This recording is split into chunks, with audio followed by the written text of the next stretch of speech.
Hey everyone. So I'm going to be talking about the Millikan oil drop experiment, where there's been some controversy about the data sets that Millikan used for the publication of this experiment. So a quick overview, I'm going to go over the facts of Millikan's experiment and the main ethical decision that was made by Millikan. Then I'm going to analyze that decision with virtue ethics and the NSF Code of Ethics. Then I'm going to come up with two objections to the virtue ethics theory argument, and then I'm going to wrap it up with a conclusion. Speaking on some of the general facts around this case, in 1915, Millikan published his paper on the elementary electrical charge and Avogadro constant, where he showed the electron charge was discrete and had a measured value of 1.592 times 10 to the negative 19 Coulomb, which later won him the Nobel Prize.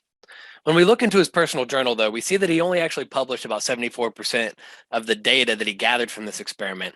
And the data that he actually left out has some significant error that didn't support his conclusions.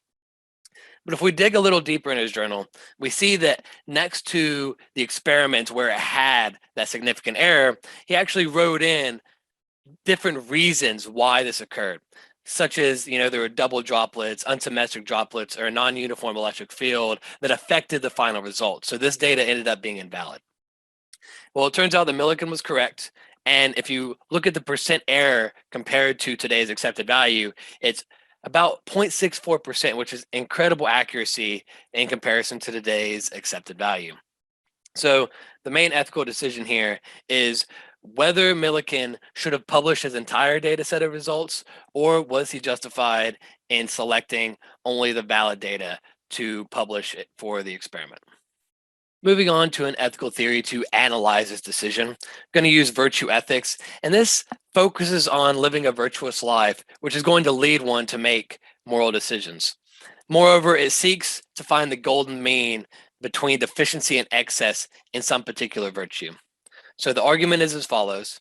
If Millikan were to present all the data gathered, this would be overkill since the data left out was actually invalid, and this would be the excess of honesty.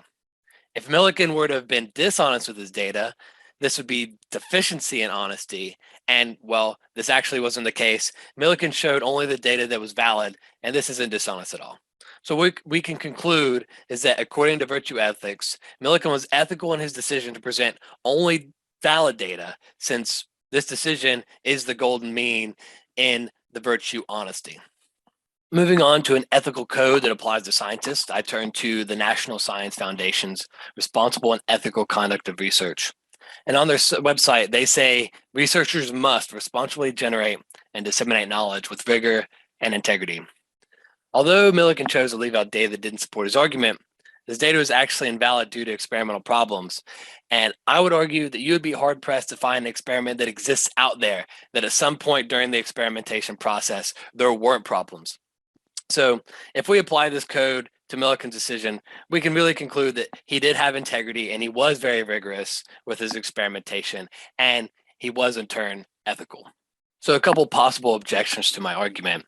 First, Millikan didn't publicly come out and show his personal journal, which some could say that this action is without integrity.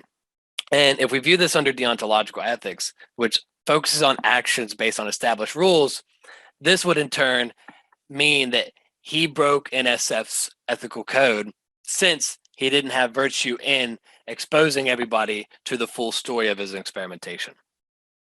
The second objection is Millikan could have actually been wrong in concluding some of the results are invalid. If this were the case, this could lead other scientists to conduct other experiments based on bad results and in turn have them chasing their tails. This would stunt the progress of science. And if we view this through the lens of rule utilitarianism, which focuses on rules that lead to the greatest good for the greatest number of people, then we conclude that Millikan's decision was unethical since other actions like this do not lead to the greatest good for the scientific community in general.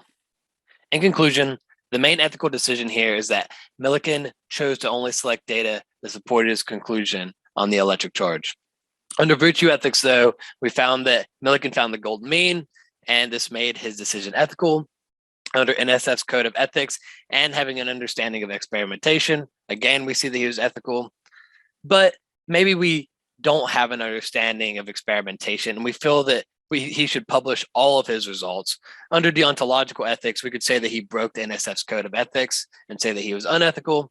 Additionally, under rule utilitarianism, if we set this as a rule for all scientists, this could potentially stunt scientific progress and, again, make Millikan's decision unethical. And here are the references I used for this presentation.